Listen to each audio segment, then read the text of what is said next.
Mais quand vous allez arriver sur l'assistant d'installation, voilà, vous allez arriver sur cette page-là. Donc vous allez choisir la langue de l'installation que vous souhaitez. Vous cliquez sur Next. Ensuite, là, vous cochez j'accepte les termes et conditions du contrat.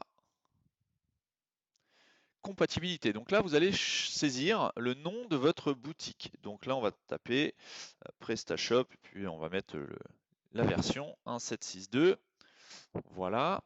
Vous pouvez, si vous le souhaitez, choisir une activité. Bon, moi j'ai l'habitude de passer cette étape. Pays France, prénom, eh bien vous allez mettre votre prénom et votre nom de famille, tout simplement. Voilà.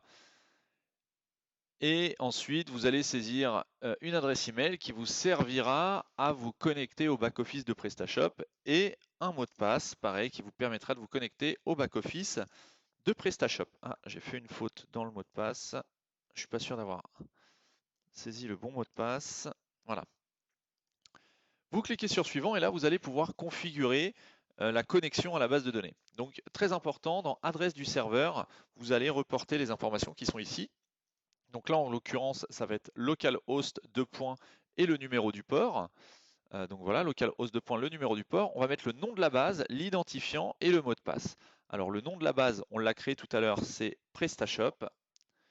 Voilà, très important, hein, les majuscules, minuscules. Donc là, tout est en minuscules, PrestaShop. L'identifiant de la base, c'est root. Enfin, le user, c'est root. Le password, c'est root également. Hop. Et là, par défaut, PrestaShop vous propose de mettre un préfixe PS underscore. Moi, ce que je vous conseille pour maximiser la sécurité de votre boutique et des tables de votre base de données, c'est de remplacer ce préfixe par autre chose. Par exemple, si, je ne sais pas, on pourrait mettre, dans le cas, euh, on va mettre DigiActive, voilà, par exemple. Hein. Bon, ça fait un petit peu long comme préfixe. Mettez plutôt un préfixe à deux caractères. Bon, on va mettre DI, tout simplement. DI, et vous allez pouvoir, avant de lancer l'installation complet du système, puisque là, en fait, PrestaShop a simplement installé les fichiers sur votre ordinateur, mais vous n'avez pas encore de liaison avec la base de données. Et les tables qui vont permettre à PrestaShop de stocker les données de votre site ne sont pas encore installées dans votre base de données. Hein. Vous voyez, dans PrestaShop, là, il n'y a absolument rien. Donc là, on peut tester la connexion. On voit que la connexion est bien faite, donc les informations ici sont bonnes. Si vous avez un message d'erreur, c'est probablement qu'il y a une erreur dans les informations que vous avez saisies ici. Et en cliquant sur suivant, ça va lancer l'installation des tables. Donc là, vous avez tout le process qui va être détaillé.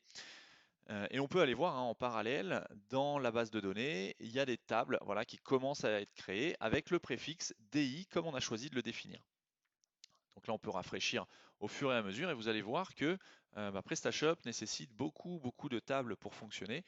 C'est pour ça que c'est important d'avoir un bon serveur quand on souhaite mettre en place une boutique en ligne, avoir un bon hébergement. Donc là, en l'occurrence, on est sur la machine, donc il n'y a pas de problème. Mais quand vous voudrez mettre votre site en production, c'est-à-dire accessible sur Internet, faites attention à prendre un hébergement qualitatif pour avoir de bonnes performances de PrestaShop. Donc là, bon, le système installe les différents éléments qui permettront au site de fonctionner. Donc ça passe par voilà, la création des paramètres de fichiers. Donc ça va être la création des fichiers dans le répertoire de votre site avec les informations de connexion à la base de données, création des tables, donc on l'a vu hein, via PHP MyAdmin. Vous allez avoir la création de la boutique par défaut, des langages, enfin, les différentes configurations par défaut d'un site PrestaShop. Ça passe par l'installation des modules add-on, l'installation du thème. Donc là, en l'occurrence, le système est en train d'installer le thème natif de PrestaShop. Installation des produits de démo, puisque quand vous installez PrestaShop, il y a quelques catégories et produits et marques qui sont déjà enregistrés dans le système pour que le site que vous venez d'installer ressemble à quelque chose. Et une fois que l'installation est terminée, eh bien vous arrivez sur cette page qui vous indique que l'installation est finie et vous avez deux encarts, administration et front office. Alors la première chose, ça va être d'aller dans le répertoire PrestaShop de votre site et de renommer le répertoire install ou de le supprimer.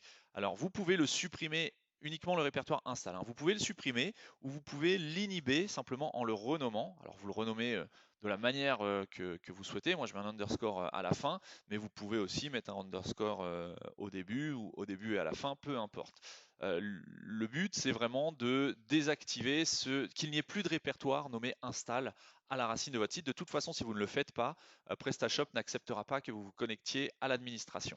Vous voyez qu'ici, le répertoire par défaut d'administration s'appelle admin. Quand vous allez cliquer sur gérer votre boutique, ça va automatiquement renommer par sécurité ce répertoire pour éviter eh bien, qu'on connaisse d'office le chemin d'accès à votre back-office qui serait simplement votre site /admin. Donc là, si je clique sur gérer votre boutique, eh bien, on voit que PrestaShop est en train de faire quelques petites modifications.